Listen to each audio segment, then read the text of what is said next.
Alors, bonjour tout le monde. Bienvenue à cette séance régulière du comité exécutif après la semaine de relâche de la semaine passée. Alors, beaucoup de dossiers aujourd'hui, des présentations également publiques, en fait, une présentation publique qui faisait suite à une annonce cette semaine, très importante de la part de notre administration. Je commence en saluant la mairesse et en lui disant bon matin, Madame la mairesse. Merci. Merci, merci. Alors oui, je suis très content d'être parmi vous tous et toutes ce matin. Alors, Monsieur le DG aussi, bonjour, Monsieur le DG. Vous étiez occupé à vous préparer. Alors, parfait. Alors, on va débuter avec une présentation telle que prévue, soit celle du plan d'action Vision Zéro, avant de présenter mon collègue, enfin pas de présenter, mais de passer la parole à mon collègue Éric Allen Caldwell, responsable notamment du transport. Je mentionne que la présentation de ce matin va être faite par la directrice de la mobilité, Mme Valérie Gagnon, et est accompagnée pour ce faire de Pierre-Étienne Gendron-Landry, qui est chef d'équipe dans sa formidable équipe. Alors, M. Caldwell, je vous cède le micro ce matin. Commencez-nous ça. Merci beaucoup, Monsieur le Président. La façon la plus simple de résumer le plan d'action Vision Zéro, c'est l'obsession de prévenir la prochaine collision mortelle, la prochaine collision avec blessés graves. 24 morts sur nos routes l'an passé, 18 piétons. Chaque mort est une mort de trop. Le plan d'action, c'est une démarche rigoureuse où on va documenter, proposer des solutions, réévaluer les solutions, les améliorer, une démarche en continu de collecte de données, d'initiatives, de benchmarking des meilleures pratiques pour faire la différence dans nos rues. Il n'y a pas de solution magique en sécurité routière, c'est la combinaison de plusieurs actions.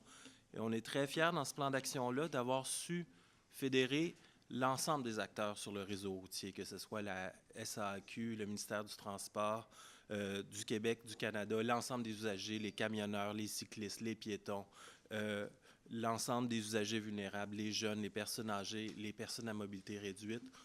Tous ensemble, on partage le fardeau pour améliorer la solution. On partage le fardeau, puis on partage les solutions aussi. La finalité, prévenir les prochains, baisser le bilan routier, moins de morts sur nos routes. C'est l'objectif clair. Je passe la parole. Bien, c'est très clair. Madame Gagnon, c'était vous. Monsieur Gendron-Landry, allez-y. Ah, il faut peser sur le petit bouton. Ouais. Le témoin lumineux rouge allume et c'est maintenant à vous. Excellent, merci beaucoup. Alors, l'essentiel de la présentation va être faite par M. Gendron, mais d'entrée de jeu, ce que je peux vous dire, c'est que, comme vous allez le voir dans la présentation qui va être affichée à l'écran, l'approche Vision Zéro, c'est une approche qui est inspirée de ce qui se passe en Suède. C'est une approche qui a été née en 90 au niveau de la Suède et qui est en pleine croissance en Amérique du Nord. C'est certain qu'on regarde ce qui se passe aussi dans le monde pour avoir les meilleures pratiques ici à Montréal, puis vraiment instaurer une approche qui est totalement novatrice. Vision Zéro, c'est nouveau. C'est totalement différent de ce qu'on fait habituellement ici au Québec et à Montréal. Donc, notre objectif, comme l'a dit M. Caldwell, c'est 0 mort, 0 blessé en 2040. Donc, il faut vraiment mettre tous les efforts avec les partenaires pour être capable d'arriver vraiment à voir cet objectif-là se réaliser. On change les paradigmes. D'habitude, on est assez classique dans nos approches, ce qu'on faisait auparavant au niveau des accidents. On disait, quand il arrive un accident, il faut nécessairement changer l'aménagement. Oui, ça fait partie des solutions, mais il y a d'autres choses qu'il faut regarder. Il faut regarder les camions, il faut regarder comment traverse le piéton, il faut regarder un peu l'ensemble de plein de facteurs qui font en sorte qu'on veut réduire les accidents. Donc, moi, j'appelle ça faire un 360 des causes d'accidents qui ont lieu à Montréal pour changer notre manière de les solutionner et être beaucoup plus proactif. Donc, il faut dès maintenant entrer en mouvement dans la mise en place de solutions. Quand on va trouver une bonne solution à un endroit, on va la répandre à toutes les autres intersections similaires à Montréal. Donc, c'est ça qu'on veut instaurer, une manière systémique de faire les choses. Évidemment, ce qu'il faut comprendre, la base de tout ça, c'est qu'il faut comprendre que l'humain peut commettre des erreurs. Combien de fois on voit des gens traverser la rue avec leur cellulaire dans les mains, ne pas être attentifs? Il faut considérer ces choses-là. Il faut considérer qu'on a des personnes âgées, des personnes vulnérables qui peuvent justement avoir un comportement humain qui, même si on met toutes les signalisations possibles, peut être déficient. Donc, il faut considérer ça dans notre approche, puis faire aussi de la sensibilisation qui fait partie de Vision Zéro. Donc, comme je vous l'ai dit en terminant, c'est sûr qu'il y a d'autres grandes villes du monde que vous avez ici, Stockholm, Philadelphie, Londres, New York, qui ont proposé des adaptations similaires à ce qu'on fait ici à Montréal. Donc, on est dans cette mouvance-là, dans cette nouveauté-là, novatrice au niveau de l'approche des accidents pour essayer de les réduire le plus possible sur le territoire de Montréal. Je vais laisser Pierre-Étienne vous expliquer un peu plus dans le détail ce que c'est exactement. Donc voilà, bien, comme Mme Gagnon le disait, en fait, Vision Zéro cherche d'abord avant tout une approche systémique qui va chercher les causes systémiques, en fait, des problèmes en sécurité routière. Nous, on aime beaucoup utiliser, comme on peut le voir dans la présentation à l'heure actuelle, la métaphore du fromage suisse, en fait. Donc, une collision, en fait, c'est une conjoncture défavorable entre différents éléments qui vont bien au-delà de l'aménagement de la rue ou du comportement humain ou du contrôle. Il y a tout un contexte social, économique et culturel qui vient avec ça. Infrastructure, bien entendu, c'est l'approche classique qui est souvent liée aux infrastructures, à l'environnement physique, mais aussi la question des véhicules. Quel type de véhicules on a sur le territoire? Par exemple, de plus en plus, on a de la livraison à domicile, donc de plus en plus de camionnage, en fait. Donc, ça peut avoir un impact, en fait, sur la sécurité. Mais ce qu'on étudie de plus en plus aussi, c'est les caractéristiques des personnes. Bien entendu, M. Caldwell a parlé de la question de l'accessibilité universelle, de l'âge, ça peut être autant de facteurs qui peuvent rentrer en ligne de cause. Mais comme Mme Gagnon disait, la distraction, les cellulaires, la fatigue, les facultés affaiblies sont autant de choses qui vont avoir une influence. Donc, il faut le voir, il faut avoir une approche systémique pour réduire le nombre de blessés et de blessés graves et de morts sur le réseau routier. Donc, le plan d'action, il s'ouvre en fait sur une déclaration d'engagement. Comme c'est une approche systémique qu'on doit mettre de l'avant, c'est l'ensemble de la collectivité montréalaise qui doit s'impliquer là-dedans. Donc, la déclaration d'engagement, outre tous les principes fondamentaux de Vision Zéro, tous les principes éthiques qui y sont liés, il y a 4 grandes choses qu'on demande à nos partenaires de la collectivité montréalaise dans la mise en œuvre de Vision Zéro. C'est d'abord et avant tout d'adhérer au principe de la Vision Zéro, puis d'en faire la promotion dans le cadre des activités courantes. On demande à nos partenaires de participer activement à l'élaboration et la mise en œuvre des plans d'action découlant de la stratégie Vision Zéro. Donc, dans ce premier plan d'action, déjà, une bonne partie des partenaires importants qui nous ont accompagnés. Mobiliser et déployer toutes les ressources et tous les moyens pour s'acquitter de leur engagement spécifique. Et puis, développer et promouvoir l'approche Vision Zéro au sein de la collectivité montréalaise. Donc, approche collective, déjà là, vous pouvez voir ici toute la série de partenaires signataires qui, au 15 février, à l'heure d'envoyer aux presses le document, avaient signé la déclaration d'engagement. Donc, c'est des partenaires, bien entendu, des services corporatifs de la ville, mais on a aussi des gens du milieu associatif, de la santé, services sociaux, du provincial, du fédéral. On a aussi beaucoup d'associations professionnelles qui sont là-dedans. Donc, vous voyez la gamme des partenaires qui sont impliqués là-dedans. On croit qu'avec ces gens-là, on a quand même, en coordonnant le travail de tous ces acteurs-là, on va probablement avoir des résultats beaucoup plus intéressants. Ceci dit, c'est les 31 premiers partenaires signataires. On s'entend que le plan d'action Vision Zéro, le travail de Vision Zéro, c'est en continu, donc d'autres partenaires vont pouvoir se joindre avec le temps dans la démarche. Donc, on parle de partenariat, on parle d'un travail de collaboration, c'est un travail collectif. Donc, au cours de l'année 2018, en fait, il y a tout un travail de consultation du milieu qui a été fait par notre équipe en compagnie de M. Caldwell également. Donc, c'est plus de 430 initiatives qui ont été compilées, initiatives en sécurité routière. La moitié, un petit peu moins de la moitié, proviennent des arrondissements quand même. Donc, déjà beaucoup de travail qui se fait en sécurité sur le terrain. Bien entendu, un plan d'action, ce n'est pas seulement une compilation, en fait, d'initiatives disparates et individuelles. Donc, c'est pour ça qu'on a travaillé, suite à une analyse de contenu, on a défini 22 actions fédératrices en 3 familles, qui vont permettre à nos partenaires de se rallier autour d'actions fédératrices conjointes. Ces actions fédératrices-là, ils vont se diviser en 3 familles. Les premières, c'est les actions visant à mieux collaborer ensemble, à mieux travailler ensemble, et c'est ce à quoi on va travailler dans la première année du plan d'action Vision Zéro. La deuxième famille concerne en fait le travail sur les changements de mentalité et des façons de faire. Bien entendu, des équipes de la ville, mais aussi des rapports avec nos partenaires qui ont une agentivité en fait sur le système routier, mais également des citoyens. Et enfin, la troisième famille, c'est les actions visant directement, en fait, à transformer le système routier.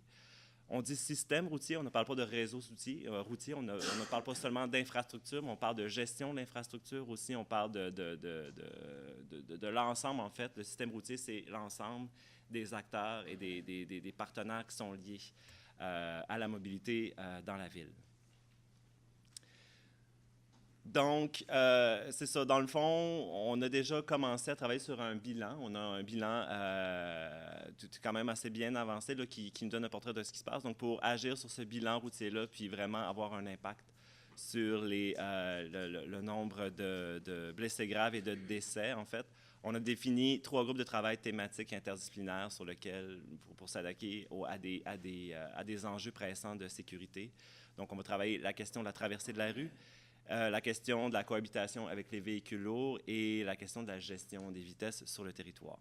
Donc, ça, c'est 3 groupes de travail thématiques. Donc, dès l'adoption en fait, du plan d'action, on va travailler avec nos partenaires, on va développer ces groupes de travail-là pour trouver des solutions concrètes. Et surtout des cibles, en fait. Dans la première année, on va définir les cibles à atteindre pour les années suivantes et subséquentes en ce qui concerne la sécurité routière. Donc, exemple d'intervention concrète sur le terrain.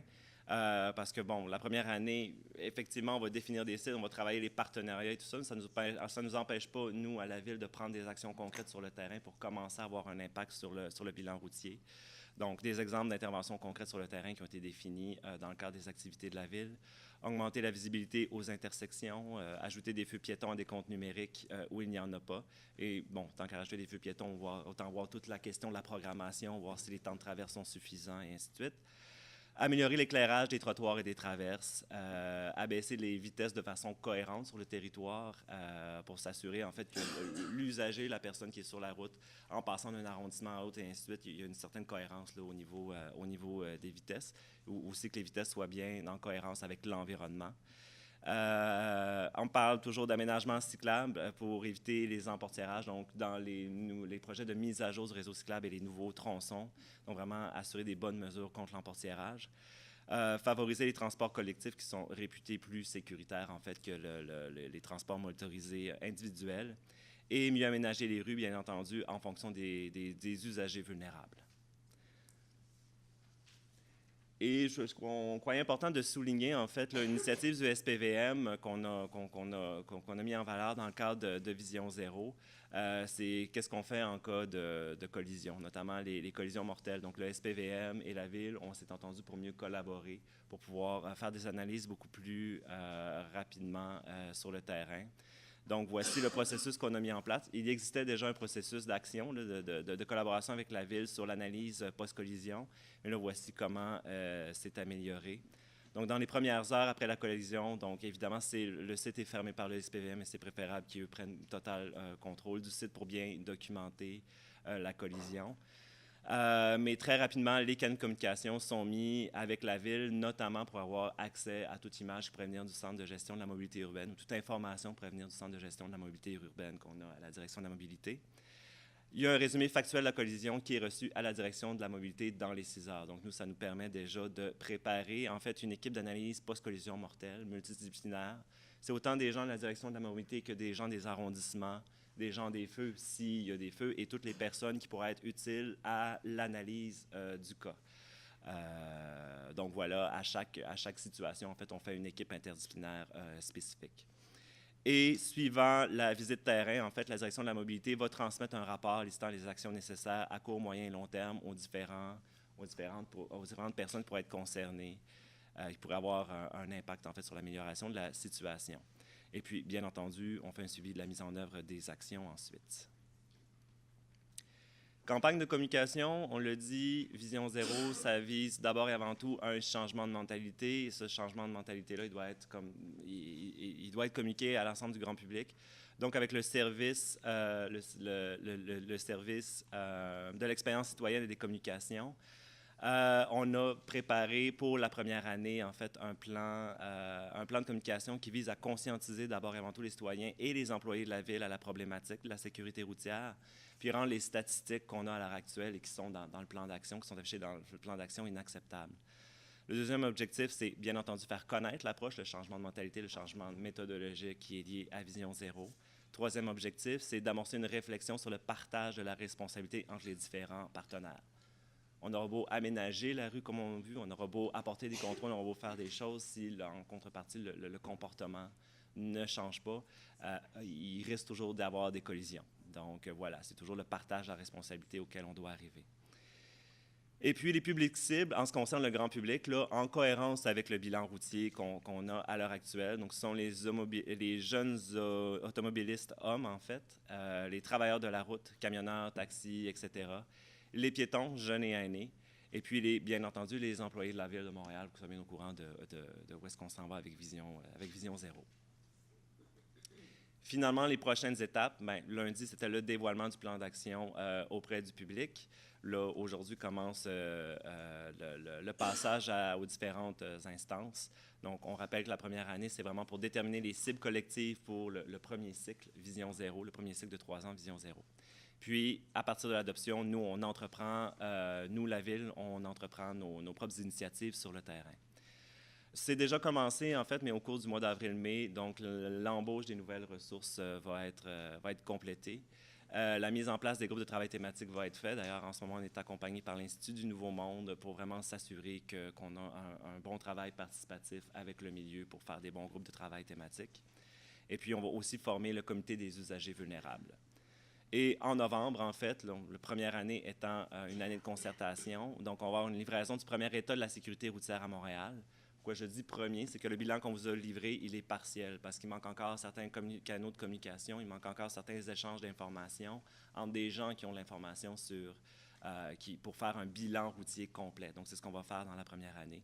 Et puis, en novembre 2019, on souhaite faire le second sommet des partenaires pour vraiment fixer, au-delà des cibles qui ont été listées par la Ville, les cibles conjointes de la collectivité montréalaise. Alors, voilà. Merci beaucoup pour cette présentation. C'est important. Monsieur Caldwell, des choses à ajouter, Claude? Ça vous va? Excellent. Des questions, interventions de la part de collègues? Je pense que c'était clair. Et puis, il y a une bonne couverture également, donc des engagements en fait extrêmement sérieux de la part de notre administration.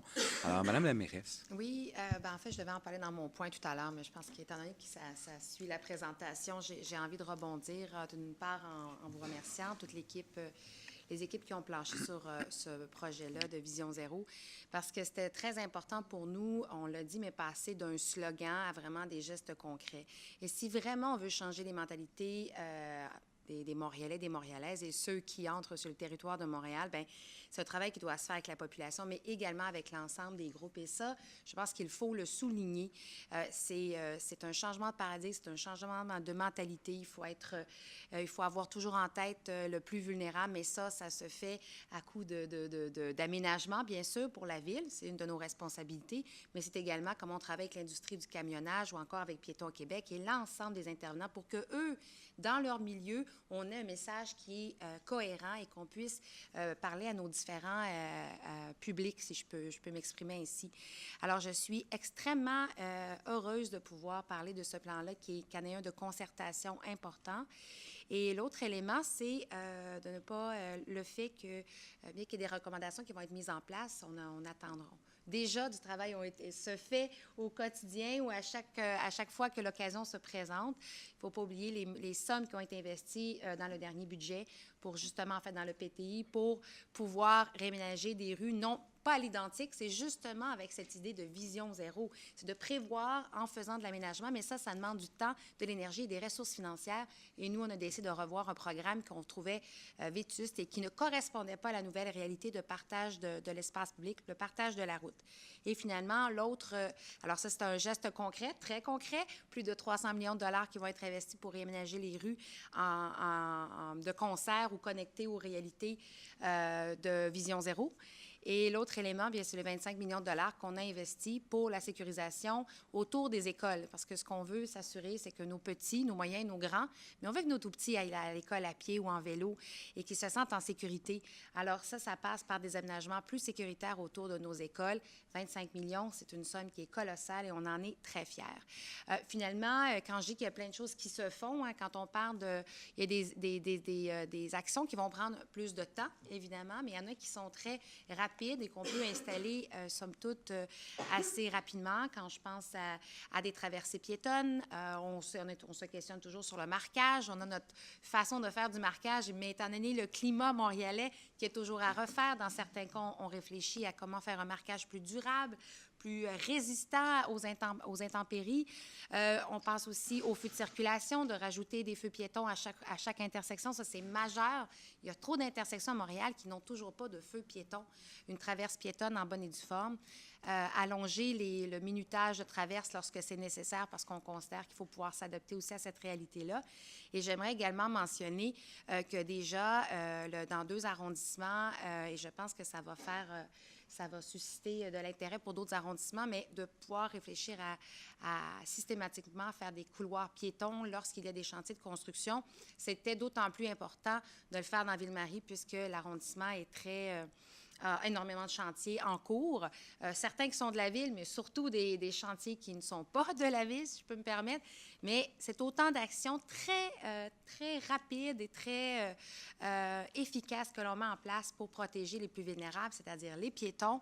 Et ensuite, on pense bien sûr aux cyclistes et on continue dans la chaîne jusqu'aux automobilistes et les camions. Mais on doit réfléchir toujours à notre responsabilité, nous comme ville, nos partenaires, quelles sont leurs responsabilités et les citoyens et citoyennes. On va travailler également à les faire embarquer avec nous pour ne pas être, bien sûr, en compétition lorsqu'il est question d'utiliser la voie publique, mais plutôt d'être qu'on est complémentaires ou du moins que chacun a sa place. Je pense que c'est le message qu'on veut envoyer avec cette campagne-là. Alors, un énorme merci pour ce travail de fond qui a été bien travaillé, qui a été bien attaché, et ça, j'en suis extrêmement fière. Et puis, voilà, maintenant, on va livrer, mais on a déjà commencé, mais on va continuer dans cette lignée-là. Merci beaucoup. Merci beaucoup, Madame la mairesse. Merci beaucoup à vous deux. Allons passer un excellent mercredi. Alors, nous, on va aller de l'avant avec l'adoption de l'ordre du jour, ce qui va permettre à nos invités de céder leur place aux gens qui sont là à chaque séance du comité exécutif, soit le greffier, Maître Yves Saint-Don, de même que Maître Jean-François Milot de la direction générale. Alors, des petites modifications à l'adoption donc de l'ordre du jour, au projet d'ordre du jour qui est public depuis hier. Alors, 2 ajouts en public, Maître 2, 3, 2, 1. 35, 36 et 72. C'est en plein ça. Alors, 35, c'est la nomination et le renouvellement de mandat à la SHDM. Et 30.06, j'ai 2 nominations et 2 reconductions de mandat à l'Office municipal d'habitation. Et j'ai également 60.006, qui est le dépôt de la réponse du greffier à la réception d'un projet de pétition. C'est bien ça? Excellent. Alors, s'il n'y a pas d'autres modifications, j'imagine que c'est adopté à l'unanimité, qui ne dit mot consent, et voilà, c'est fait. 10.01, adopté à l'unanimité. 10.04 et 10.05 sont 2 approbations de procès-verbaux, alors celui du 13 février dernier, de même que celui du 20 février dernier. C'est approuvé. Voilà. On passe maintenant aux affaires contractuelles. Énormément de dossiers. Alors, on va avec 20.001, qui est un contrat à Quantum Électrique pour le remplacement de moteurs de 2 compresseurs de biogaz, et c'est pour le complexe environnemental Saint-Michel. C'est adopté. 20.002, conclure avec Équipement Twin incorporer une entente cadre de 5 ans pour diverses bennes avec équipement de déneigement sur des châssis de camions fournis par la Ville. C'est adopté. 20.003, un contrat maintenant à Équipement Twin, toujours pour 2 châssis de camions fournis par la Ville, d'un appareil à bras pour le chargement, transport et dépose de conteneurs pour 258 000 arrondis. C'est adopté. 20.005, on autorise la prolongation pour 12 mois d'une entente cadre avec la firme Novem Distribution, tel que prévu dans l'appel d'offres mentionné, et c'est pour des dispositifs de cadenassage pour des activités au niveau aqueduc. C'est adopté. 20.006, conclure une entente cadre de 36 mois avec PTI Solutions Industrielles Incorporées, avec prolongation de 12 mois possible. C'est pour des machines distributrices industrielles. C'est adopté. 20.008, conclure avec la firme Globocam Anjou 2 ententes cadres de 60 mois avec option de prolongation de 24 mois pour des pièces authentiques de marque Freightliner et Sterling pour des véhicules, bien sûr, lourds. Et c'est pour notre parc motorisé. C'est adopté. 20.009, c'est autoriser la cession du contrat de produits chimiques CCC Limité à CCC Chemical Distribution Incorporated pour la fourniture et la livraison sur demande de produits chimiques. C'est pour le service de l'eau. C'est adopté. 20.010, conclure avec Boivin et Gauvin Corporé et avec Arrêt au Feu Limité des ententes cadres de 24 mois avec des prolongations possibles d'une année pour des bottes de protection de combat incendie. C'est pour le CIM. Adopté. 20.011, une entente cadre de 5 ans avec Confidentiel déchiquetage de documents incorporés pour du déchiquetage de documents confidentiels et de la destruction de divers documents et supports suite à un appel d'offres. Adopté. 20.012, un contrat à la Société des Amis du Biodôme pour la gestion administrative et financière des camps de jour d'espace pour la vie pour la saison 2019. Adopté. 20.013, un contrat à Atterra Enviro Incorporé pour la fourniture d'électrodes pour analyse avec l'appareil Palintest SA 1100 pour 24 mois. C'est du dépistage d'entrée de service en plomb un peu partout sur notre territoire. C'est adopté. 20.014, 2 options de prolongation qu'on exerce pour la fourniture de travaux de déploiement de fibre optique interbâtiment et des bandes Wi-Fi suite dans le cadre de contrat accordé à Teltec Télécommunications pour les lots mentionnés. C'est adopté. 20.015, un contrat de gré à gré à IBM Canada Limité pour le renouvellement de droits d'utilisation de logiciels pour l'ordinateur central consolidé pour une année. Adopté. 20.016, autoriser des ententes cadres conclues avec la firme SC 360 Incorporée, une dépense totale additionnelle de 283 865,76 et une variation de quantité de 15 % pour les lots mentionnés. C'est adopté. 20.017, 3 contrats aux firmes suivantes pour la fourniture de biens et services requis aux usines d'eau potable, aux stations de pompage et aux réservoirs. Il y a un contrat 1 à Groupe Promec, le contrat 2 aux entreprises électriques LM et le contrat 3 à Gémitech pour les sommes mentionnées. C'est adopté. 20.018, un contrat d'assurance voyage d'affaires à SSQ Assurance pour couvrir les employés et les élus qui participent à des missions volontaires dans d'autres pays. C'est à compter du 24 janvier dernier. Adopté. 20.019, une entente cadre avec Construction Camara pour la rétention d'une équipe de travail et d'équipement pour la réalisation de fouilles exploratoires et d'inspection des infrastructures urbaines, des travaux civils préparatoires de mise aux normes de conduite par chemisage structural de conduite à venir. C'est mentionné, c'est pas mentionné, c'est adopté. Alors, 20.020, accorder un contrat aux pompes François Néron Incorporé pour de la réalisation de travaux correctifs aux entrées d'eau de 11 bâtiments de la ville. C'est adopté. 20.021, un contrat à l'ANCO Aménagement Incorporé pour la réfection du terrain de balle au stade du parc Arthur Terrien en Verdun. Adopté. 20.022, je pense que c'est M. Ferrandez qui va nous entretenir d'un contrat à Québec limité pour le réménagement des secteurs Jarry-Est et Boisé-Sud du parc Frédéric-Bac. C'est bien ça, M. Ferrandez? Oui, allez-y. Donc, on poursuit le beau travail du parc Frédéric-Bac en faisant une entrée sud, un contrat de plus de 3 millions de dollars qui va permettre aux résidents de Ville-Saint-Michel, mais aussi de Villeray-Parc-Extension, d'accéder par le nord. On contourne donc l'école du cirque et puis ça va être un terrain très boisé. Alors, c'est un tout petit secteur par rapport au parc. Il faut comprendre que les grands parcs comme ceux-là se font sur des périodes de 5 à 10 mandats électoraux. Et donc, c'est comme ça que le Mont-Royal s'est fait, c'est comme ça que le parc La Fontaine s'est fait, c'est comme ça que la plupart des parcs, des grands parcs sont faits. Celui-là va prendre beaucoup de temps. Alors, on y va petit à petit, mais on prend le relais qui nous a été donné par Bourque, puis par Tremblay, par Coder. Nous, on le prend, puis on le donnera un jour à l'équipe suivante. Mais ce parc va finir par se construire. Alors, sur cette belle note d'optimisme, mais de réalisme, puisque c'est comme ça. Et puis, effectivement, on va céder un jour cette responsabilité, mais on l'aura menée à terme pendant un bon bout de temps. Alors, 20-0. Une fois que j'ai dit ça, je ne m'avance pas plus. Alors, 20-0-22, c'est adopté dans l'enthousiasme fou. 20-0-23, maintenant, je remets mes lunettes et je dis que c'est un contrat à Normec Construction pour la mise à niveau de pompes de puiseurs et d'inondation à la station de pompage Jean-R. Marcotte pour 1,2 million de dollars arrondis. C'est hot. C'est autorisé, c'est accordé. 20024, un contrat à Sanexen Services environnementaux pour le projet de construction de chambres de vannes et de mesure à l'arrondissement Saint-Léonard pour 1,3 million de dollars arrondis. Adopté. 20025, un contrat à Mofax Électrique Limité pour l'exécution de travaux électriques en régie contrôlée sur les équipements de la direction de l'épuration des eaux usées pour 657 000 arrondis. C'est adopté. 20026, un contrat CMS Entrepreneurs Généraux pour la prolongation de services enfouis poste d'électrique 315 kV pour 1,9 million de dollars et autoriser, bien sûr, la dépense totale mentionnée. C'est adopté.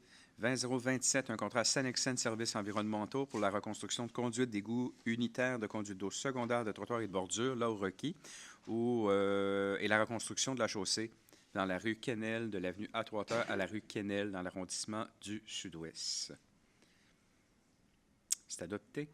20028, accorder un contrat à Eurovia Québec Construction pour des travaux de planage et de revêtement bitumineux dans l'arrondissement de Ville-Marie pour 3,2 millions de dollars arrondis. Adopté. 20029, et autoriser une dépense additionnelle de 505 036,64 $, taxes incluses, pour compléter des travaux d'égout, de conduite d'eau et de voirie dans la rue Jeanne-Mance sur le plateau Mont-Royal, de même que les rues mentionnées qui sont là. Adopté. 20030, un contrat aménagement côté jardin pour les travaux d'excavation de pochettes de plantation des écosystèmes du Biodôme pour 341 000 $ arrondis. Adopté. 20031, autoriser une dépense additionnelle de 132 624,78 $, taxes incluses, de même qu'un virement de 195 000 $ qui va provenir de l'enveloppe des incidences vers l'enveloppe des contingences. C'est pour le paiement de bonus de performance, de dépassement de quantité, de couches de surface et de l'ajustement du prix du bitume dans le cadre du contrat qui est mentionné là. Adopté. 20033, conclure une entente cadre avec la firme GLT Plus Incorporée pour les services professionnels en économie de la construction pour des projets à la direction de la gestion des projets immobiliers pour 866 000 $ arrondis. Adopté. 20034, autoriser une dépense additionnelle totale de 15 774,57 $, taxes incluses, pour un travail additionnel de consultation, et on va approuver le projet d'addenda numéro 1 tel que mentionné. Adopté. 20035, une entente cadre avec la firme Biothermica Technologies pour la réalisation et l'interprétation de relevés de méthane requis pour des travaux de suivi sur différents terrains sur à proximité d'anciennes carrières ou de dépôts de surface sur notre territoire. C'est adopté. 20036, une dépense additionnelle de 188 014,52 $, taxes incluses, pour l'ajustement des honoraires professionnels suivant la convention de services professionnels dans le cadre du projet de construction du nouvel immeuble à l'usine Atwater. Adopté. 20037, une dépense additionnelle maximale de 668 992 $, taxes incluses, pour l'ajustement des honoraires de Evoque Architecture, NCK Incorporé et PMA Incorporé, en fonction de la modification de la portée du mandat pour la rénovation et l'agrandissement de la bibliothèque Maisonneuve. Adopté. 20038, un contrat à Riopel Dion Saint-Martin Incorporé, l'équipe qui a obtenu le plus haut pointage final en fonction des critères préétablis et qui s'engage à fournir à la Ville des services professionnels requis dans le projet de réfection du musée de la Chine. C'est adopté. 20040, approuver un projet d'avenant et autoriser une dépense additionnelle de 959 067,41 $, taxes incluses, pour des services professionnels, et c'est pour adapter le logiciel de gestion des régimes de retraite Ariel dans le cadre du contrat déjà établi, tel que mentionné. C'est adopté. 20041, approuver une entente cadre de transfert entre Retraite Québec et la Ville de Montréal, ainsi que l'Association de bienfaisance et de retraite des policiers et policières de la Ville de Montréal. C'est adopté. Approuver l'entente de transfert entre Retraite Québec pour celui qui est mentionné là, toujours avec la même association. C'est adopté. 20043, l'entente cadre de transfert entre Retraite Québec pour celui qui est mentionné là et la Ville, toujours pour la même association. C'est adopté. 20044, approuver le projet de convention entre Tourisme Montréal et nous, relativement au projet de Passeport Montréal, et ça va jusqu'au 31 mars 2020. Adopté. 20045, on va accepter l'entente négociée par le Service de la culture auprès de l'organisme Raisonne pour et au nom des 19 arrondissements pour régulariser la redevance en droit d'auteur sur l'ensemble de notre territoire. Et ça fait suite, bien sûr, à notre projet d'offre et les arrondissements qui ont accepté par la suite. C'est adopté. 20046, résilier la convention entre l'OSM et la Ville de Montréal. On se souvient que c'est parce que c'est maintenant le Conseil des arts de Montréal qui prend la relève. C'est adopté. 20047, approuver un projet d'acte par lequel Sa Majesté la Reine-du-Chef du Canada concède les droits, les titres et les intérêts du collecteur de la véranderie en contrepartie donc du montant de 4,8 millions de dollars arrondis, soit ce qui représente les travaux qui viennent d'être faits par le gouvernement du Canada. C'est adopté. 20048, décréter l'acquisition par voie d'expropriation ou par d'autres moyens aux fins de logement social d'un terrain dans Pointe-Saint-Charles sur la rue La Prairie. C'est adopté. 20049, un projet de prolongation de bail par laquelle la Ville loue à l'Association communautaire d'emprunt de Montréal pour 2 ans à compter du 1er juin prochain les locaux qui sont mentionnés là sur la rue Jeanne-Mance. C'est adopté. Et en 20.050, je vais passer le micro à Mme Papianou, qui va nous parler du retrait définitif d'une entente donc, avec Société en commandite Stationnement de Montréal pour permettre du logement abordable. Donc, Mme Papianou, 20.050. Merci, Monsieur le Président. Donc, je suis très fière de soumettre à votre approbation ou à mes collègues ce sommaire décisionnel, qui prouve encore une fois que la Ville poursuit ses efforts à offrir aux Montréalais du logement abordable, et puis une offre de logement diversifiée, en effet. Donc, cette fois-ci, c'est sur le territoire de l'arrondissement Côte-des-Neiges-Notre-Dame-de-Grâce à la suite de retrait de ce stationnement et de l'appropriation par la Ville. Donc, on va pouvoir transformer ce terrain dans un nouveau chez-soi abordable pour 6 familles. C'est un projet qui va être fait en collaboration avec l'Habitat pour l'Humanité. Donc, encore un pas de plus pour offrir aux Montréalais des logements qui sont à leur portée, qui sont abordables. Merci. Merci beaucoup, chers collègues. Alors, encore des bonnes nouvelles de notre administration en matière d'habitation, de logement. En 20.0, c'est donc adopté, bien sûr. 20.051, le même type de retrait, mais cette fois-là dans l'arrondissement de Rosemont-Petite-Patrie. Et c'est en raison de travaux que la STM va effectuer à l'édicule du métro Jean Talon. C'est adopté. 20.052, c'est un projet d'acte par lequel nous allons renoncer partiellement à une servitude de non-construction et de non-accès consentie en sa faveur au terme d'un acte intervenu entre Construction fédérale incorporée, Groupe Allogio incorporé, Faubourg Pointe-aux-Prairies incorporé et nous-mêmes sur 3 lots tels que mentionnés. C'est adopté. 20.053, un projet d'acte par lequel le Centre intégré universitaire, enfin Celsius, de l'Est de l'île de Montréal, 700 frais à nous-mêmes, une servitude réelle et perpétuelle de passage public piétonné entre la rue Sherbrooke et la rue Rachel à l'ouest de Saint-Germain, dans l'arrondissement de Rosemont-la-Petite-Patrie. Parfait. Et on rappelle que c'est gratuit. Ah, bien, c'est dit, sans frais. 20.054, un projet d'acte par lequel la Ville acquiert de Mme Sharon Kelly et M. Kelly Burke une servitude d'utilité publique pour le passage d'une conduite d'égout pluvial sur une partie de la propriété qui est située, cette fois, à Ville de Pointe-Claire. C'est adopté. 20.055, un soutien financier qui totalise 172 875 $ à 17 organismes pour 20 événements au cours de cette année. Et donc, c'est à l'intérieur du programme de soutien aux événements sportifs internationaux, nationaux et métropolitains. C'est adopté. 20.056, un soutien financier de 5 000 $ au Conseil canadien pour les réfugiés. Et c'était pour un événement qui s'est tenu les 26, 27 et 28 novembre dernier.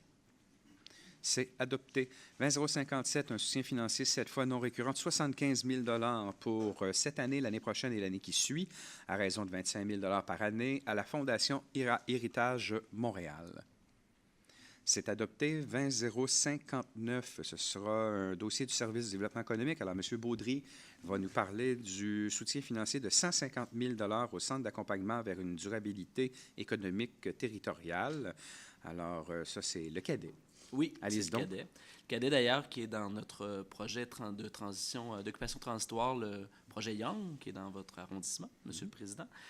Donc, un organisme qui a pour mandat de démocratiser et de donner accès aux connaissances qui vont favoriser la mise en place de projets d'économie circulaire. Ici, on vient les soutenir à hauteur de 150 000 $ pour un projet pilote qui s'appelle M3, Métabolisme manufacturier Montréal. Donc, le métabolisme, c'est quoi? Ben, c'est toutes les réactions chimiques dans un organisme qui permet sa survie, mais son développement également.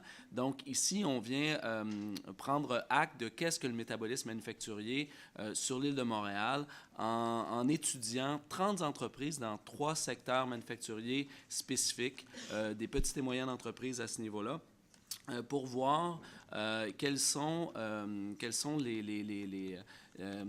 les données qui nous permettraient de les mettre en commun et de les intégrer dans une plateforme pour pouvoir faire des maillages entre les entreprises pour favoriser le développement de projets d'économie circulaire. C'est un projet pilote qui va s'inscrire parfaitement dans 2 initiatives qu'on a mis en place à la Ville de Montréal, soit le parcours C3, qui est un parcours DD, pardon, je parlais déjà de l'autre dossier, le parcours développement durable qui accompagne les PME vers la mise en place de processus liés au développement durable, mais aussi à l'économie circulaire, et aussi Synergie Montréal, qui vraiment vient mettre en place de façon plus concrète ces projets d'économie circulaire. Donc, on vient vraiment s'inscrire ici dans le milieu en sortant ces données-là, mais aussi en les partageant au niveau de la Ville de Montréal. Donc, un projet très intéressant qui est d'ailleurs soutenu également par le ministère de l'Économie.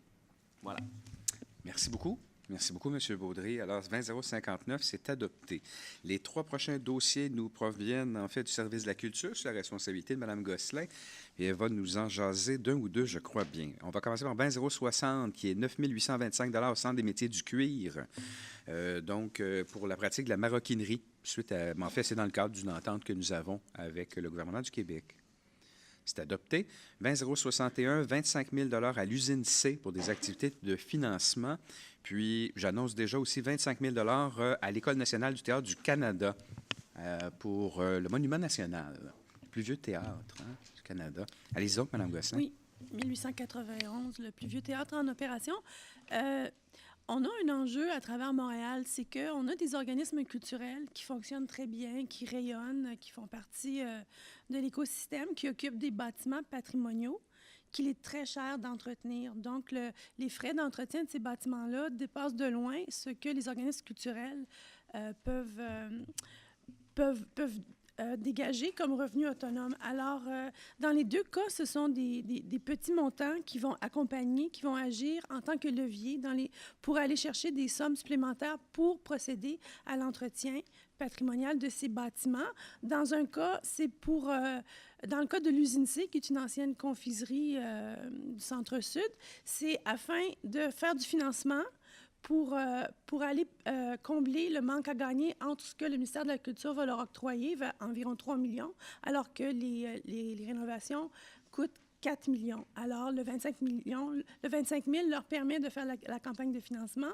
Dans le cas du Monument national, il va y avoir énormément de travaux intérieurs, dont la scénographie, et ça leur prend une étude pour déterminer les étapes pour que le ministère puisse ensuite procéder à l'octroi de subventions pour procéder à ces rénovations importantes. Alors, c'est dans le cadre de l'entente, c'est moitié-moitié entre la Ville et le gouvernement, et ce sont des études préliminaires nécessaires pour permettre aux organismes de bien entretenir ces bâtiments. Merci beaucoup, chers collègues. Alors, 20061 et 20062 sont adoptés. 20063 maintenant, c'est 35 000 $ à Vélo Québec pour 2018 pour leurs activités d'animation, de promotion et de développement du vélo. Oui, il y a un accent aigu quand même.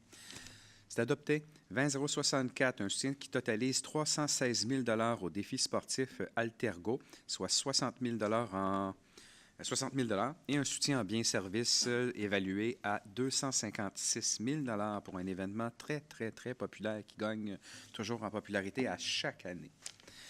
C'est adopté. 20065, un soutien financier de 5 000 $ au Conseil des métiers d'art du Québec pour l'événement Maestria qui va avoir lieu au marché Bon-Secours tout près d'ici du 14 au 16 mars. C'est à compter de demain, ça. C'est adopté. 20066, un soutien financier de 5 000 $ à la Corbeil-Bordeaux-Cartierville pour le projet Festigou Café. Et ça vient qu'un projet de convention, bien sûr. C'est adopté. 20067, alors on parle du LIUM, hein, ça va être M. Croteau, pour versement de 10 000 $. Expliquez-nous ça. Oui, merci, Monsieur le Président. Alors, c'est dans le cadre de la troisième édition du Hackathon à Québec, qui avait lieu la fin de semaine dernière. Cette troisième édition avait lieu à Québec cette année. L'année dernière, c'était à Montréal. Montréal, donc, collabore de près avec le Hackathon. Il faut mentionner que l'objectif du Hackathon, c'est de mettre en valeur et de réutiliser les données ouvertes sur le portail de Données Québec, dont fait partie l'ensemble des données de la Ville de Montréal. C'est un événement important. Il y a plus de 100 participants, cinquantaine de bénévoles. On s'entend, c'est beaucoup des geeks qui se présentent pour tenter de trouver des solutions technologiques avec les données ouvertes qui sont mises à la disposition du public. Cette année, deux prix, je tiens à mentionner les deux premiers prix qui ont été remportés, qui, ma foi, sont très, très intéressants pour la Ville de Montréal. Deux prix qui ont été remportés par des jeunes qui ont développé des solutions technologiques à partir des données de la Ville de Montréal, dont le premier prix, qui est une application pour faciliter les déplacements sécuritaires des piétons et des cyclistes. Alors, c'est vraiment d'actualité. Et le deuxième prix, qui est une application pour fournir de l'information avant les demandes de requête au 3-1, qui est aussi quand même quelque chose d'intéressant. Donc, tout ce qui est possible de développer et de réaliser à partir des données ouvertes, c'est fondamental. Et de plus en plus, les données seront la ressource première du développement des nouveaux services aux citoyens. Je tiens d'ailleurs à mentionner que cette semaine, nous allons mettre en ligne le projet de nouveau plan d'action des données ouvertes de la Ville de Montréal. La démarche se fait de façon concertée et ouverte avec la population. Donc, on dépose un projet de plan d'action et on invite la population, les gens intéressés par l'enjeu des données, à faire des commentaires, à venir bonifier, à vouloir nous aider à avoir une meilleure politique, un meilleur plan d'action de données ouvertes. Il sera disponible donc sur le site, sur la page web du LIUM. Et j'invite mon collègue, M. Sylvain Ouellette, qui est un expert des données ouvertes et qui est le plus grand utilisateur des données ouvertes de la Ville de Montréal, à faire ses commentaires et nous aider à améliorer notre plan d'action de données ouvertes. Voilà. Alors, sur ce joyeux défi, on va dire que c'est fait. 20,067, c'est adopté. Statistique intéressante, vous parliez de requêtes au 3-1. C'est près de 900 000 requêtes annuellement qui sont traitées par le 3-1. C'est assez impressionnant. Alors, ça me tentait de le plugger. Du gros travail qui est fait par nos gens dans nos équipes. Alors, 20,067, c'est fait. 20,069 et 70, M. Baudry qui les amène, et je pense qu'il va nous parler du 069, qui est 180 000 à l'École des entrepreneurs du Québec, mais j'en profite pour dire que 20,070, c'est 30 000 au Conseil québécois du commerce de détail en appui à deux événements, soit le sommet du commerce de détail et Commerce Québec pour 2019. 20,069, expliquez-nous ça. Oui, en fait, le parcours C3, je suis passé à M3, là, je suis rendu à C3, mais comme ça s'en va au CM, on devrait être correct.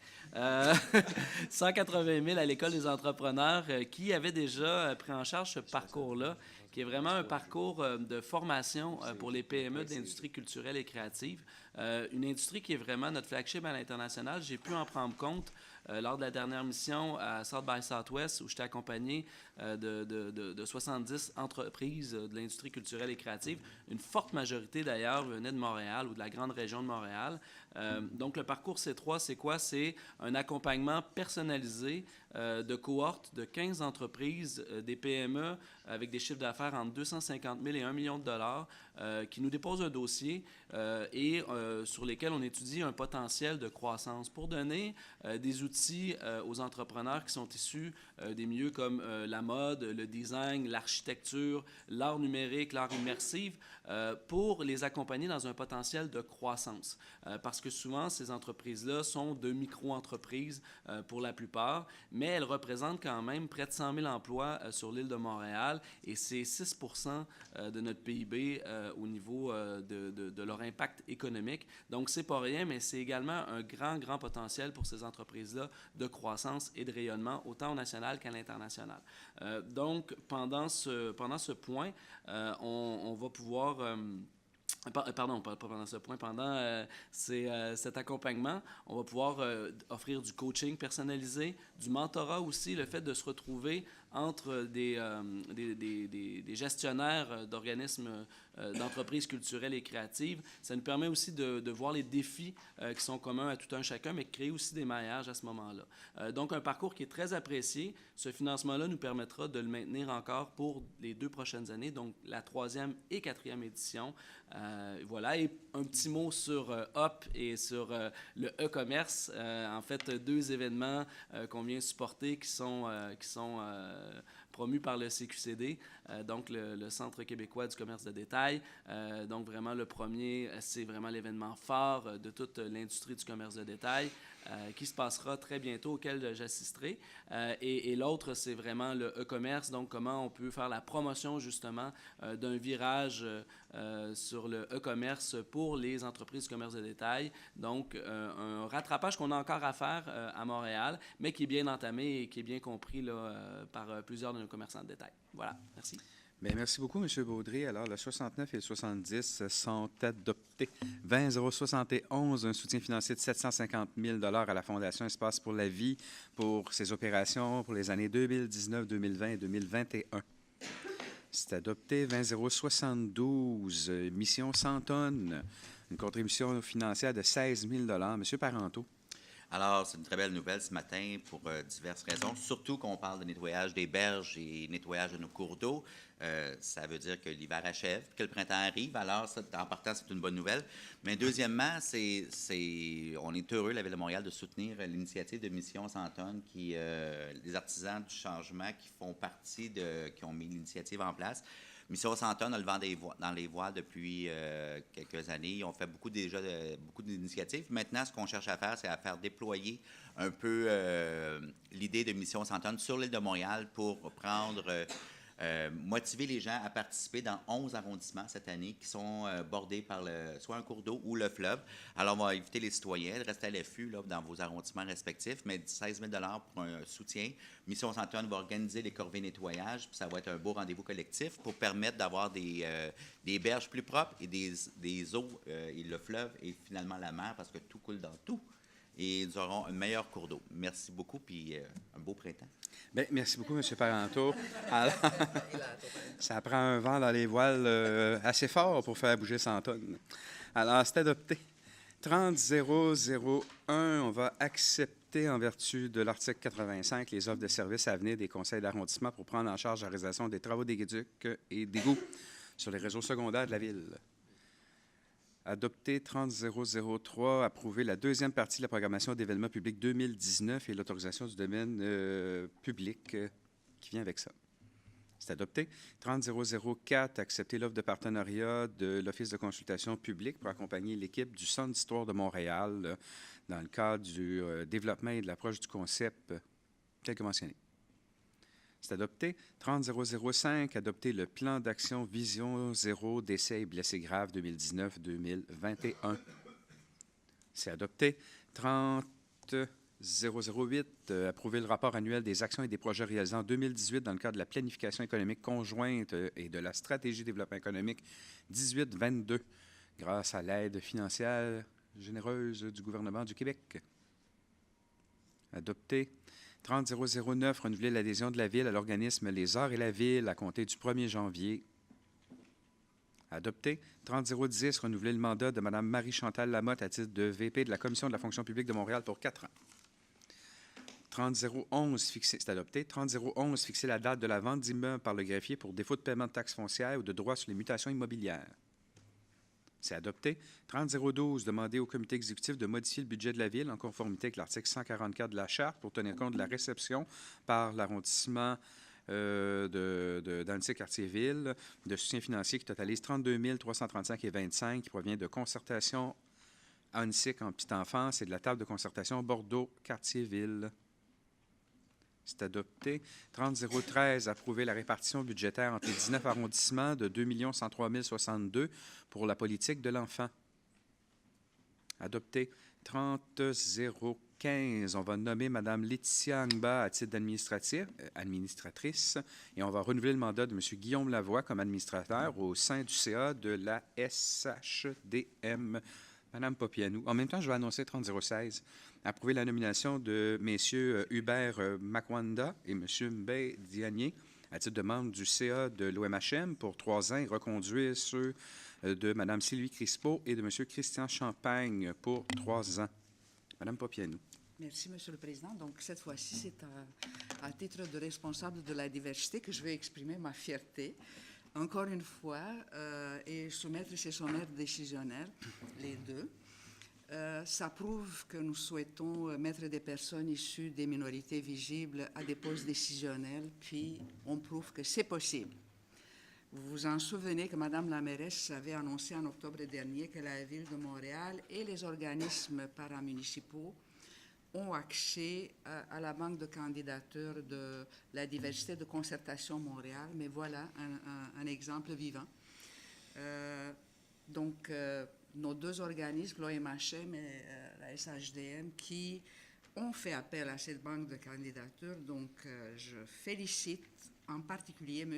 Hubert Makwanda, qui cumule plus de 25 ans d'expérience dans le domaine du développement organisationnel, et M. Mbaye Diagné, qui est un ingénieur en mécanique et professionnel en gestion de projet pour leur entrée au CA de l'OMHM. Et sur le CA de la SHDM, on accueille une nouvelle membre, une jeune femme chevronnée qui a su se démarquer dans la gestion des projets pour des organismes communautaires et dans le domaine de la philanthropie, Mme Laetitia Angaba. J'en profite aussi pour féliciter tous les autres membres qui renouvellent leur mandat. Et chers collègues, vous savez à quel point Montréal est riche de sa diversité et nous avons toutes et tous la responsabilité de nous assurer que tous les visages des Montréalais et Montréalaises qui siègent à des postes décisionnels reflètent la diversité. Tout à fait, bien dit, Mme Popianou. Alors, on va, dans l'enthousiasme, nommer ou reconduire ces nominations de mandat. C'est fait. On s'en va maintenant dans les aspects réglementaires, donc l'ensemble des dossiers en 40. En 40-001, on va édicter une ordonnance qui va modifier le règlement sur la subvention relative à la mise à niveau numérique des salles de spectacle. C'est adopté. 40-002, une ordonnance cette fois pour faire en sorte de modifier, attendez un instant, pour des travaux majeurs d'infrastructure pour la Plaza Saint-Hubert pour 12 mois. C'est adopté. 40-003, adopter le règlement qui modifie le règlement intérieur du Conseil sur la délégation de pouvoir au CE pour mettre en œuvre la loi favorisant la surveillance des contrats des organismes publics et instituant l'AMP. C'est adopté. 40-004, adopter le règlement intérieur du CG sur la délégation du pouvoir du Conseil d'agglo au CE pour mettre en œuvre la même loi. C'est adopté. 40-005, adopter un règlement intitulé « Règlement sur les subventions aux sociétés de développement commercial financées par le Fonds de dynamisation des rues commerciales pour verser en 2019 des subventions totales non récurrentes de 1,1 million de dollars arrondis et réserver une somme de 122 346 pour la mise en œuvre des différentes interventions municipales. Adopté. 40-006, demander au Conseil d'agglomération d'adopter, tel que mentionné, un règlement qui autorise la démolition partielle du bain Ocean dans la Petite-Bourgogne, dans l'arrondissement du Sud-Ouest. Et c'est pour faire du logement social et c'est pour clientèle spécifique. C'est adopté. 40-007, un règlement qui modifie le plan d'urbanisme de la Ville de Montréal pour modifier la liste des bâtiments d'intérêt patrimonial et architectural hors secteur de valeur exceptionnelle du Sud-Ouest par l'ajout dans la liste des édifices publics d'intérêt du qualificatif ancien à la dénomination bain Ocean. Ça vient avec, bien sûr, le précédent. C'est adopté. 40-008, adopter le règlement qui fixe le taux au mètre cube de l'eau en fonction des coûts réels relatifs à l'alimentation en eau potable et ça va établir les quotes-parts pour les villes liées. Un dossier annuel. Adopté. 40-009, adopter le règlement qui modifie le règlement de délégation de l'entretien du réseau principal d'aqueduc et d'égouts aux municipalités liées. Adopté. 40-012, adopter un règlement d'emprunt de 50,3 millions de dollars des travaux de réfection et d'amélioration des équipements sportifs. C'est adopté. 40-013, adopter un projet de règlement qui modifie le plan d'urbanisme pour modifier l'affectation de certains secteurs mixtes dans le cadre de la mise en œuvre du PEDUS Turco, le plan de développement urbain, économique et social Turco. C'est adopté. 40014, approuver le règlement d'emprunt de 5,9 millions de dollars arrondis pour financer le projet de véhicule d'atelier phase 1 pour 10 ans. Et c'est pour la STM. C'est adopté. 40015, demander au conseil municipal de retirer la partie du lot mentionné d'une largeur de 8,5 mètres le long de ses limites nord-est du registre du domaine public de la Ville. C'est adopté. On s'en va maintenant dans les différents dépôts en 60.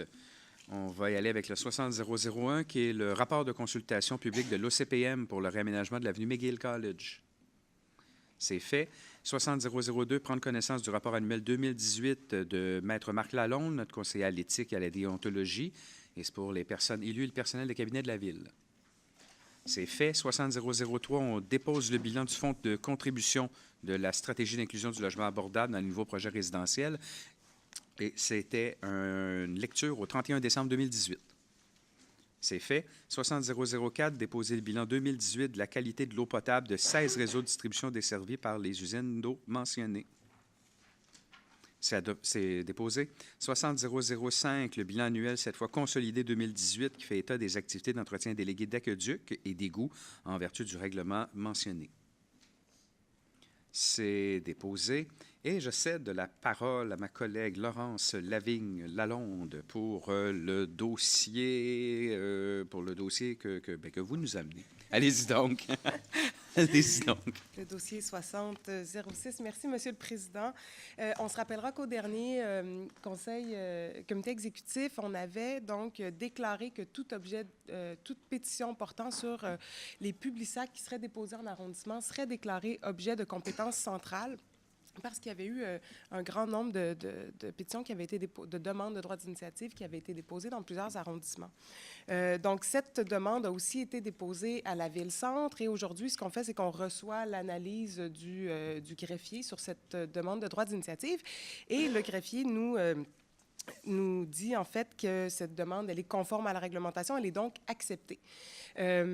Donc, à partir d'aujourd'hui, oui, il y a un droit d'initiative qui va débuter, mais c'est aussi la première fois où on a un droit d'initiative en ligne. Donc, les citoyens, les résidents, résidentes de l'île de Montréal qui souhaiteront appuyer cette demande de droit d'initiative, donc qui vont vouloir souhaiter qu'on aille en consultation sur les publics-sacs, pourront dès aujourd'hui signer la pétition en ligne.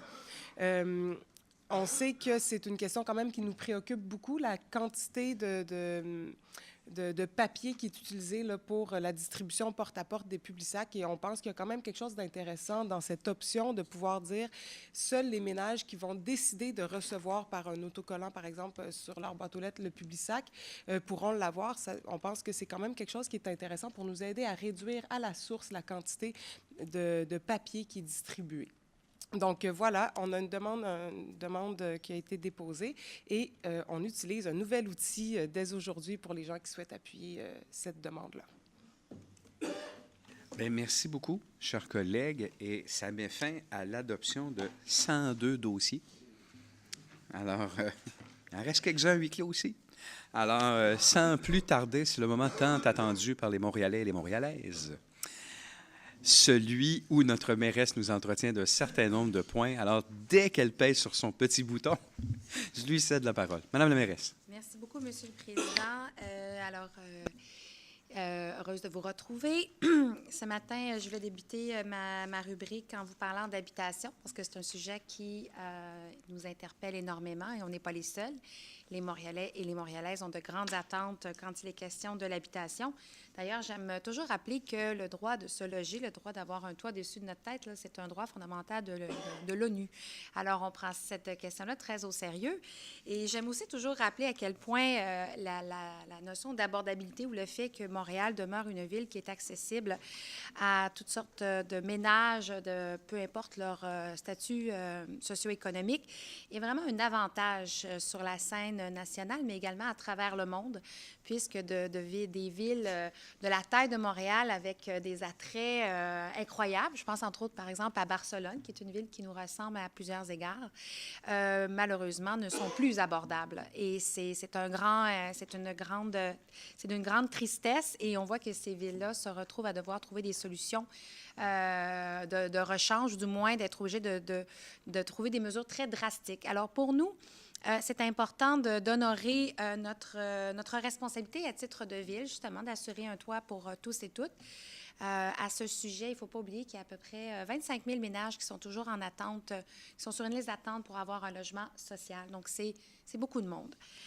Alors, quand on veut se positionner quand on veut trouver des solutions concrètes par rapport à l'habitation, il y a plein de façons d'y arriver. Il faut plusieurs outils parce que c'est un sujet qui est d'une grande complexité au niveau du financement, mais aussi de la façon pour y arriver. On a toujours parlé de notre objectif qui demeure le même de 12 000 logements abordables et sociaux. Nous gardons le cap. Mais il faut savoir qu'il y a différentes façons d'y arriver. Jusqu'à maintenant, on a mis en place, par exemple, le programme d'aide à l'acquisition qui, je le rappelle, souhaite soutenir financièrement jusqu'à une hauteur de 15 000 dans certains cas, des personnes qui souhaitent acheter à Montréal différents types de logements. Il y a également notre stratégie notre volonté d'être plus proactif dans l'achat de différents terrains ou bâtiments. Je pense que l'îlot voyageur est un des meilleurs exemples où la Ville a décidé d'acquérir ce terrain stratégique du gouvernement du Québec pour pouvoir y créer un projet qui va répondre aux besoins de la population, et ils sont très nombreux. Il y a également les sommes supplémentaires de plusieurs millions pour attacher certains budgets. On l'a vu, par exemple, avec une coopérative d'habitation pour les étudiants sur le plateau Mont-Royal et également dans une cycle Quartier-Ville pour sauver des logements. Et souvent, il manquait une petite somme d'argent. Une petite somme, on parle d'1 million ou deux, là, mais sur des grands montages, ça demeure une petite somme, mais on essaie d'être très agile et proactif. Maintenant, à ça s'ajoute un nouvel outil qui est celui du règlement sur l'inclusion, qu'on appelle le 20-20-20. Rapidement, 20 de logements abordables, 20 de logements sociaux et 20 pour l'ensemble du projet de logement famille. Et c'est un projet qui est ambitieux, mais qui est absolument nécessaire. Plusieurs villes au Québec, mais également au pays, regardent comment on avance dans ce règlement. Pour pouvoir y arriver, il faut mettre tout le monde à contribution. Bien sûr, nos équipes à la Ville travaillent d'arrache-pied depuis une année pour s'assurer que tous les éléments sont pris en considération, parce qu'on comprend bien on doit être capable d'évaluer toutes les zones, toutes les zones d'ombre, tous les coins, les angles morts qui feraient en sorte que ce projet-là ou ce règlement-là irait à l'encontre de nos objectifs. Et j'aime rappeler nos 4 valeurs. Ce règlement-là, on veut qu'il soit, premièrement, inclusif. Évidemment, on veut qu'il soit adaptable. On veut qu'il soit prévisible et également qu'il soit viable. Pour qu'il soit viable, il faut qu'il puisse s'inscrire dans le temps et qu'il soit pertinent. Alors, on a travaillé, bien sûr, avec les équipes de la Ville, un département de l'habitation qui est très dédié à ce règlement. Nous travaillons également avec les différents acteurs du milieu. Nous avons déjà présenté à ces acteurs du milieu certaines mesures de transition, parce qu'encore une fois, la notion de prévisible est très importante lorsqu'on parle du marché immobilier et on comprend très bien. Alors, c'est pourquoi le règlement va entrer en vigueur en janvier 2021, ce qui va nous permettre de suivre tout le processus de l'ECPM, qui est absolument nécessaire, mais également les autres mécanismes qui doivent se mettre en place. D'ici là, nous allons avoir des rencontres de travail avec les acteurs du milieu. Je tiens à vous les mentionner. C'est bien sûr et l'industrie immobilière et de la construction, les groupes de ressources techniques, ce qu'on appelle les GRT, qui, eux, font les montages financiers puis qui font de la brique et du mortier. Alors, on a besoin d'eux. Les paramunicipales en habitation et bien sûr la SHQ, qui est un partenaire très, très important quand il est question du montage financier. Et quand je parlais tout à l'heure des outils, je vous ai parlé des outils villes, mais je ne vous cacherai pas que dans notre boîte à outils, il y a un outil qui est absolument nécessaire et qui vient de 2 paliers différents, c'est le financement, puisque, encore une fois, la Ville de Montréal n'est pas celle qui peut faire des projets. On contribue quand il manque un petit peu, mais on a vraiment besoin du gouvernement du Québec et du gouvernement du Canada. C'est pourquoi, dans notre travail auprès du gouvernement canadien, on travaille très fort pour que les sommes prévues pour le Québec, qui, en grande partie, vont venir à Montréal, dans le cadre de la stratégie nationale de l'habitation, atterrissent au Québec. Alors, c'est un travail qui doit se faire entre le fédéral et le provincial, mais on est partie prenante pour faciliter les conversations, on pourrait peut-être dire ça. Et sinon, l'autre élément, c'est bien sûr le gouvernement du Québec qui s'occupe du financement du logement, entre autres du projet de tout ce qui touche Accès Logis, qui est absolument fondamental. Et nous avons très hâte au budget qui va être présenté incessamment et on espère avoir de bonnes nouvelles pour nous permettre de faire sortir de terre des projets qui attendent depuis longtemps, mais qui, en raison du coût élevé ou qui a augmenté au niveau de la construction, de l'achat des terrains et de la décontamination, n'arrivent pas à sortir de terre. On a absolument besoin que ça se produise. Alors, au final, mon message aujourd'hui, c'est de dire qu'on sait où est-ce qu'on s'en va avec l'habitation, qu'il y a différentes stratégies, différents outils pour arriver à loger tous et chacun et que dans les prochaines semaines, dans les prochains mois, je souhaite qu'on continue à parler d'habitation et en gardant en tête à quel point l'abordabilité fait partie de l'attractivité de Montréal et c'est ce qui fait que des investisseurs, des compagnies, des gens ont envie de venir habiter à Montréal. C'est cette notion que Montréal, elle est pour tous et toutes. La mixité sociale, économique et culturelle, on y tient. Maintenant, je vous ai parlé de Vision Zéro, alors je n'y retournerai pas, mais on est très heureux. Alors, au final, je pense que ça se limite à ça. Ça fait partie des promesses phares de Projet Montréal, de s'assurer que nos rues soient sécuritaires pour tous et toutes. Alors, on est très heureux d'aller de l'avant à ce sujet-là. Sinon, cette semaine, écoutez, j'ai commencé ma semaine par un gala, celui de l'Orchestre métropolitain. On a la chance d'avoir 2 grands orchestres symphoniques à Montréal, l'OSM et l'OM, qui font un travail absolument fabuleux et qui nous font rayonner à l'international. Alors, j'étais très heureuse de me joindre au maestro Nézet Séguin et à toute sa fabuleuse équipe, c'est les musiciens et musiciennes, pour cette levée de fonds. Et c'était beau de voir les Montréalais et Montréalaises qui se sont manifestés en très grand nombre pour soutenir cette organisation. Sinon, hier, nous avons donné le coup d'envoi de la parade de la Saint-Patrick. La Saint-Patrick, on l'attend toujours avec beaucoup de... Mon Dieu, d'empressement ou d'enthousiasme parce que ça marque le printemps. Et elle sera toujours très belle, cette parade. Elle est de retour sur Sainte-Catherine, ça c'est important de le dire. L'année dernière, on avait dû la déplacer sur Maisonneuve pour des raisons de construction, de chantier.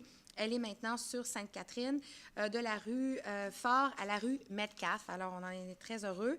Et ça se passe ce dimanche, le 17 mars. Et habituellement, ça débute, je vais demander, ça commence à quelle heure la parade? Vers 11 h, merci. On va y aller avec 11 h.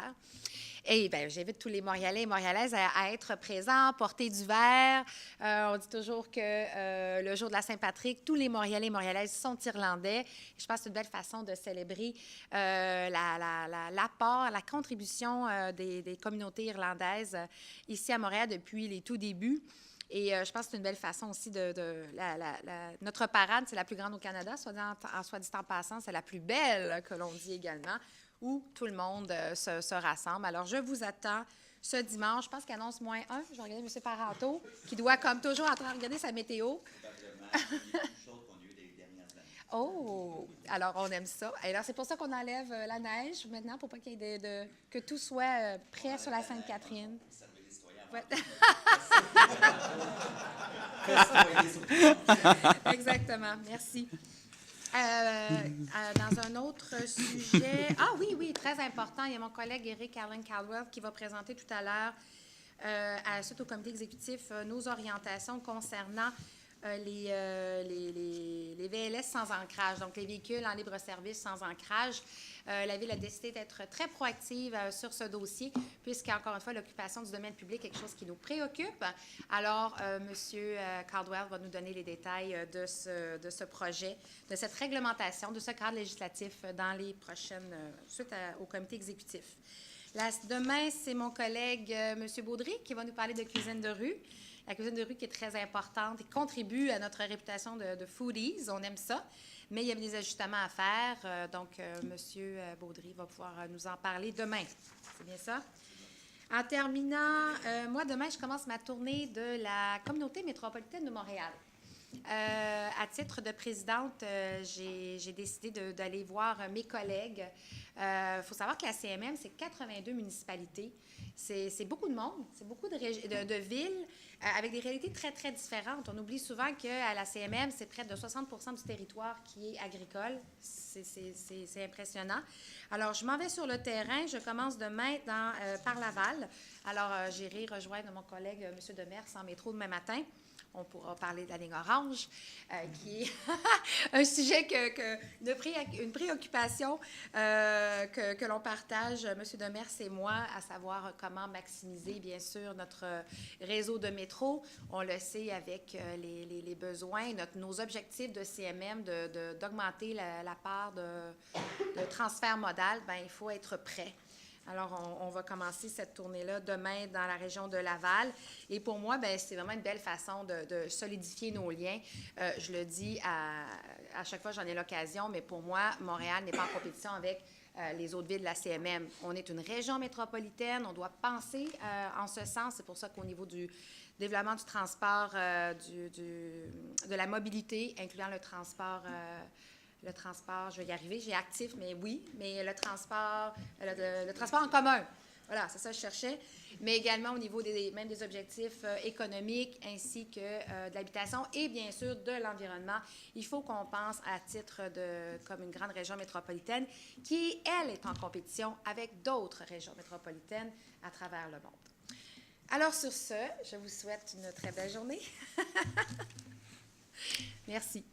Merci beaucoup, Madame la mairesse. Alors, ça met fin à la partie publique de notre séance de ce matin. Je nous donne collectivement rendez-vous la semaine prochaine, même heure, même poste, et j'espère avec une meilleure web diffusion. Alors, bonne journée à tous et à toutes.